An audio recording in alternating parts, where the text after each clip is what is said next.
Hello बच्चों, let's read the question.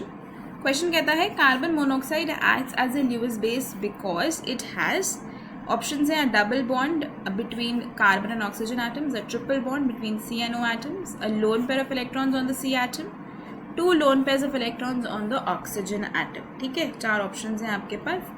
तो अगर इस क्वेश्चन में हम बात करते हैं की कॉन्सेप्ट की, तो यहाँ पे हम कार्बन मोनोऑक्साइड की बात करेंगे, है ना। कार्बन मोनोऑक्साइड आपकी एक टॉक्सिक गैस होती है जिसको CO हम बोलते हैं, है ना।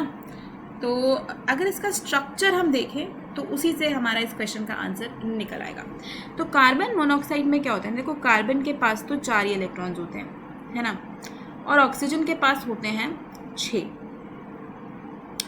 1 2 3 4 5 6। तो अगर हमें इनकी बॉन्डिंग देखनी है तो इनकी बॉन्डिंग कैसे होती है, देखो कार्बन अपने 2 इलेक्ट्रॉन्स यूज़ करता है और ऑक्सीजन के 2 इलेक्ट्रॉन्स यूज़ होते हैं और यहाँ पे एक डबल बॉन्ड बन जाता है ना। कार्बन ने अपने 2 इलेक्ट्रॉन्स यूज़ करे, 2 इसके यहाँ पे एज इट इज़ रहते हैं और एक डबल बॉन्ड बन गया, मतलब अब ऑक्सीजन के पास 2 लोन पेयर बचे, 2 उसने यूज़ कर लिए, है ना। मतलब 2 इलेक्ट्रॉन्स उसने यूज़ कर लिए, टोटल 4 इलेक्ट्रॉन यानी कि 2 लोन पेयर उसके पास बचे। अब यहाँ पे क्या होता है, एक कोऑर्डिनेट बॉन्ड भी बनता है, राइट। कार्बन मोनोऑक्साइड में ये वाला इलेक्ट्रॉन डोनेट कर दिया जाता है, तो बेसिकली यहाँ पे ये कार्बन के पास lone pair as it is रहता है, ऑक्सीजन और कार्बन के बीच में एक कोऑर्डिनेट बॉन्ड बनता है और यहाँ पे भी एक ही लोन पेयर बचता है। तो इस तरीके का कुछ स्ट्रक्चर होता है आपका CO का, क्योंकि अगर आप कार्बन मोनोऑक्साइड का मॉलिक्यूलर ऑर्बिटल डायग्राम भी आप देखते हो तो इसमें वेकेंट पाई स्टार ऑर्बिटल होता है, राइट। इस pi star anti bonding orbital होता है जिसमें ये इलेक्ट्रॉन को एक्सेप्ट कर पाता है, जिसकी वजह से इसके पास ये इलेक्ट्रॉन बचता है।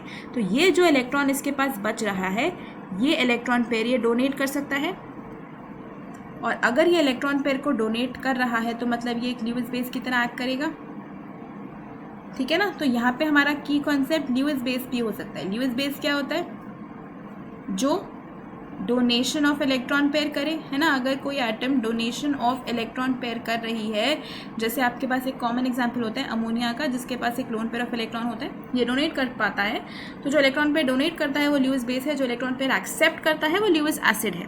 तो यहाँ पे कार्बन के पास ये लोन पेयर होता है जो वो डोनेट कर पाता है, और क्योंकि वो इलेक्ट्रॉन पेयर डोनेट कर पाता है वो एक ल्यूइस बेस होता है। तो ये ट्रिपल बॉन्ड बना रहा है जिसमें कार्बन के पास एक लोन पेयर है जो वो डोनेट कर रहा है।